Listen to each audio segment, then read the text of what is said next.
Le parc national de Dendeng, situé dans la région de l'Est du Cameroun, couvre une vaste superficie de 68 264 hectares.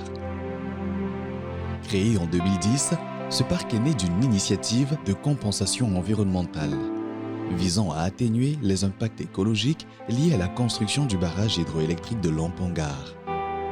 Cet espace protégé a été établi pour préserver les ressources naturelles et restaurer l'équilibre écologique, perturbé par les projets d'infrastructures dans la région. Sous la gestion du ministère des Forêts et de la Faune, le PNDD s'impose aujourd'hui comme un pilier majeur de la conservation dans le pays. Véritable joyau écologique, le parc présente une diversité d'écosystèmes uniques. Ses vastes forêts denses dans la partie centrale et sud et ses savanes dans le nord en font un refuge naturel d'une grande richesse.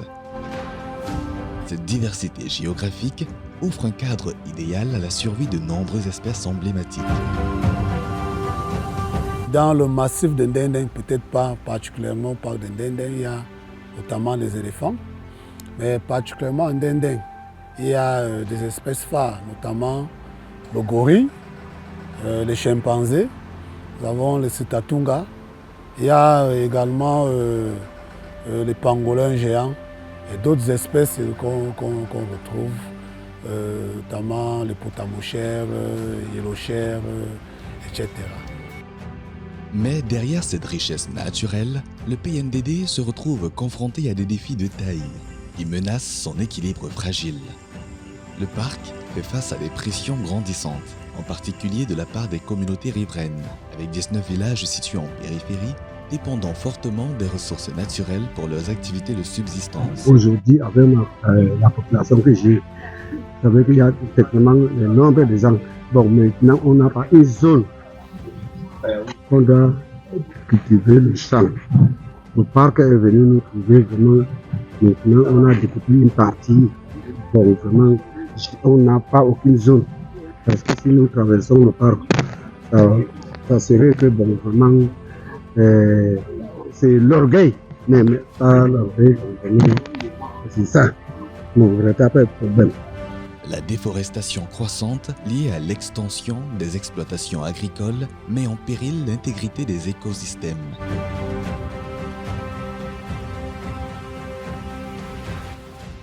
Coincées entre l'aire protégée et des barrières naturelles telles que le fleuve Sanaga, ces communautés se tournent vers les terres du parc pour répondre à leurs besoins agricoles. De plus, l'exploitation illégale des ressources forestières et la chasse non contrôlée exacerbe ces pressions, nécessitant des efforts de conservation toujours plus intenses pour protéger la faune et la flore locale. Face aux nombreuses pressions qui pèsent sur le parc national de Dendeng, des mesures concrètes sont mises en œuvre pour inverser la tendance. Le ministère des Forêts et de la Faune, en partenariat avec diverses organisations internationales, déploie des stratégies pour préserver cet écosystème fragile. La notion de conservation des ressources naturelles est assez difficile à intégrer en milieu rural. Parce que les populations considèrent que ce qui est naturel, ils devraient en jouir autant qu'ils peuvent. Alors, lorsqu'il y a des restrictions au niveau même de la pénétration, parce que c'est des gens qui entraient en forêt, ils récoltaient les produits forestiers comme ils pouvaient, comme ils voulaient. Et puis, à un moment donné, à la conservation, il y a des pratiques nouvelles qui leur sont imposées. Forcément, ils ne voient pas ça du bon œil. Pour une bonne conservation, il faut mettre en œuvre des actions qui répondent aux besoins des communautés, mais qui répondent aussi aux besoins de conservation. C'est pourquoi on a mis en œuvre ce projet dont l'objectif est de renforcer les systèmes agricoles des communautés en vue de limiter la déforestation dans le parc national de Dendeng. L'une des initiatives les plus prometteuses est le projet financé par l'Union européenne à travers le programme Biopama de l'Union internationale pour la conservation de la nature. Ce projet piloté par la SAID vise à optimiser la conservation du parc en renforçant les pratiques agroécologiques des communautés locales.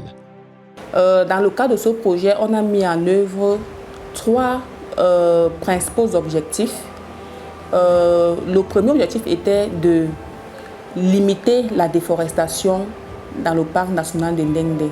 Comme deuxième objectif, nous avons voulu mettre en place des systèmes d'agriculture durable dans les communautés bénéficiaires du projet. Donc, il était question pour nous de former ces communautés-là sur les pratiques d'agroécologie. Donc, les communautés ont été formées sur les pratiques agroécologiques. Depuis son lancement en 2023, plusieurs actions ont été menées avec pour objectif de limiter la déforestation due à l'agriculture. Plus de 3500 arbres forestiers ont été plantés le long des limites du parc, offrant une barrière naturelle tout en contribuant à la restauration des écosystèmes. De plus, les agriculteurs locaux bénéficient d'une formation sur des pratiques agroécologiques durables, leur permettant de cultiver hors des limites du parc, préservant ainsi les espaces protégés. Saïd nous a appris comment traiter le maïs tel que vous voyez. Voilà que le maïs est vraiment attaqué par les chenilles. Et Saïd nous a montré comment traiter ce maïs pour que le maïs produise normalement. Alors Saïd nous a montré de prendre le piment dans une assiette, le piment sec, et tu piles ce piment, tu mets dans l'eau et tu prends 1 litre du piment contre 8 litres d'eau, tu mets dans le pulvérisateur, tu traites ton champ.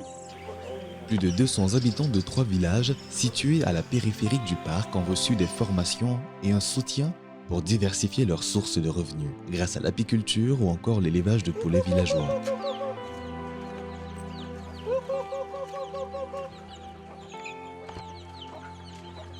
Avant, j'avais des problèmes. Je ne savais pas très bien comment soigner les poulets de façon simple, de façon écologique, bio, n'est-ce pas? À travers la formation que Saïd m'a donnée, ça m'a permis, n'est-ce pas, de savoir comment traiter les sujets, n'est-ce pas, sans avoir besoin de recourir en pharmacie, en utilisant, n'est-ce pas, ce que j'avais sous la main localement, hein, et de les soigner à moindre coût, de façon la plus simple possible. Ce renforcement des moyens de subsistance réduit leur dépendance directe aux ressources du parc et limite la pression sur les écosystèmes. Ces initiatives, bien qu'encourageantes, ne suffisent pas à résoudre l'ensemble des problématiques auxquelles le parc est confronté. Je ne suis pas un braconnier. Alors ça fait de cela 10 ans aujourd'hui que vous avez demandé qu'on laisse ce secteur. Pour rien au monde, vous n'avez pas encore dit que bon, Benjamin, les gens qui étaient dans le parc, voilà un terrain ici en dehors de tête de femme, voilà un terrain que vous pouvez exploiter pour le champ, vous n'avez pas encore montré. C'est vous qui devez faire pression maintenant, exprimer vos besoins à l'administration pour dire que vous n'avez plus de champ. Est-ce qu'on peut intégrer aspect champ? Là maintenant, on va voir quel type d'agriculture qu'on peut accepter. Mais quelque chose qui n'est pas mentionné dans le plan d'aménagement, ça serait un peu difficile. Malgré les efforts entrepris, le parc national de Ndendeng continue de faire face à de nombreux défis. L'expansion des activités agricoles, motivée par la croissance démographique des villages voisins, reste une menace constante. La déforestation illégale, exacerbée par le besoin des terres cultivables et le bois de chauffe, érode progressivement les frontières du parc. Par ailleurs, les ressources financières et humaines dédiées à la gestion du parc demeurent limitées, entravant parfois la mise en œuvre efficace des mesures de protection. Le PNDD a également besoin de renforcer sa surveillance et d'accroître la participation des populations locales aux efforts de conservation. La pression exercée par le braconnage et l'exploitation non contrôlée des ressources naturelles nécessite des interventions plus soutenues. Sans une approche globale et concertée, incluant à la fois les communautés, les autorités locales et les partenaires internationaux, la préservation des écosystèmes du PNDD pourrait être compromise à long terme. Nous avons mis en place ce qu'on a appelé les comités riverains de gestion participative. Les comités-là serviront de point ou bien de cadre d'échange, de discussion pour discuter de tous les compromis ou de discuter de la gestion même de cette aire protégée-là. Donc il est important que dans les communautés, qu'on puisse avoir des cadres pareils pour discuter justement des compromis en lien avec la gestion de l'aire protégée. Donc la conservation doit se faire ensemble avec les communautés. Il ne s'agit pas de mettre en place uniquement des actions de répression, mais des actions de sensibilisation, d'accompagnement des communautés pour qu'elles puissent être indépendantes des ressources de la forêt. Face à ces défis, plusieurs perspectives sont envisagées. Un renforcement des infrastructures de surveillance et de gestion du parc, ainsi qu'une intensification des programmes de sensibilisation des communautés locales pourraient constituer des réponses efficaces. L'élargissement des partenariats internationaux et la recherche de nouvelles sources de financement sont également des voies cruciales pour assurer la pérennité des actions de conservation. Enfin, la promotion d'un tourisme écologique responsable pourrait offrir une alternative économique durable aux populations riveraines tout en contribuant à la protection de ce patrimoine naturel. Le parc national de Ndendeng représente bien plus qu'une aire protégée. Il est un symbole de l'engagement du Cameroun pour la conservation de sa biodiversité. Toutefois, cet engagement ne peut se concrétiser sans une mobilisation collective. Aujourd'hui, plus que jamais, la préservation de ce trésor naturel dépend de la coopération entre les communautés locales, les autorités et la communauté internationale. Nous avons tous un rôle à jouer pour protéger ces écosystèmes précieux et les espèces qui y habitent. En soutenant des pratiques agricoles durables, en luttant contre la déforestation illégale et en promouvant un tourisme responsable, nous pouvons assurer l'avenir de cette merveille naturelle pour les générations à venir. Agissons ensemble, dès maintenant, pour que le parc national de Ndendeng continue de témoigner notre détermination à préserver le patrimoine naturel du Cameroun.